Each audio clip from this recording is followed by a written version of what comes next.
Our first guest this week's Dr. David Cunic. He's the CEO of UCS Advisors. David, always a pleasure. Thanks for having me, Don. Well, David, I think we can safely say, at least in the U.S., we're in the post-COVID world. How are you advising your clients nowadays? Great question, Don. And the way we're advising our clients is to, one, talk to your shareholders, talk to the public. We're telling our publicly traded clients that they need to be putting out more press releases, and they really need to communicate with the public in general on how the company is growing and what its plans are for the rest of the year now that we're entering this post-COVID phase. And then we're telling our cannabis clients that are looking to raise capital and secure additional capital to also look at the private lenders, to think outside the box rather than the individual investor. Because right now, during COVID, cannabis kept growing up and up and up. And now you're having a lot of investors, especially private investors, looking to get involved in this sector because they see the cannabis industry growing even more exponentially during this post-COVID phase. Well, people have been chomping at the bit to get back to business, especially investors. Wouldn't you agree? I fully agree with you. And I think it's going to be interesting this upcoming summer. I think we're going to see a lot more action on the OTC. I think we're going to see a lot more people who have made their living doing some day trading, getting even more involved this summer, because we're seeing companies really starting to rebound, and companies that are surviving or rising up from the ashes, like the Phoenix, are really growing exponentially right now. Coming up, there's a lot of part of the second quarter, and they should continue to grow up here in the third and fourth quarter.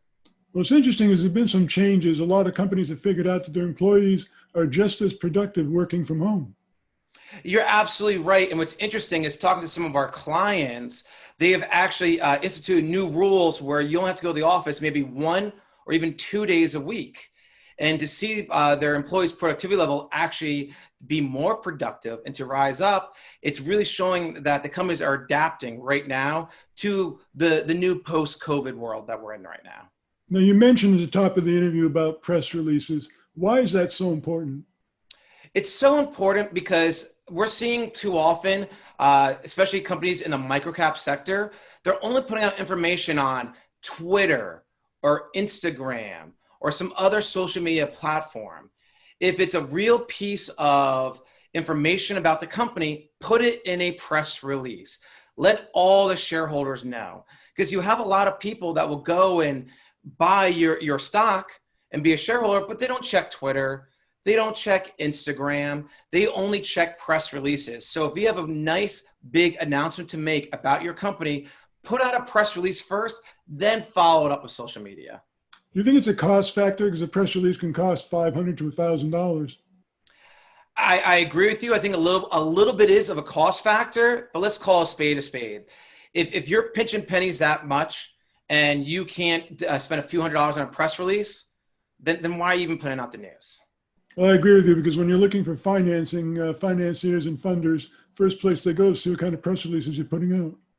You make a great point, Don. And we have a few clients where they ask why their stock doesn't have more liquidity. We tell them, you've done one press release in the last 4 or 5 months. There's no news. And their response is, well, I did 20 tweets. No one checks Twitter as much. Put out a press release, because they'll go a lot further. And plus, too, if you stand by what you say, then you have no problem putting it out in a press release. How often do you think a company should put out a PR? Myself, personally, what we recommend to our clients is at least 2 a month.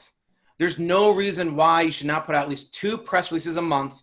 And one of the biggest things we tell our clients is you can always take a press release that you did 4 or 5 months ago and give the shareholders an update about that press release.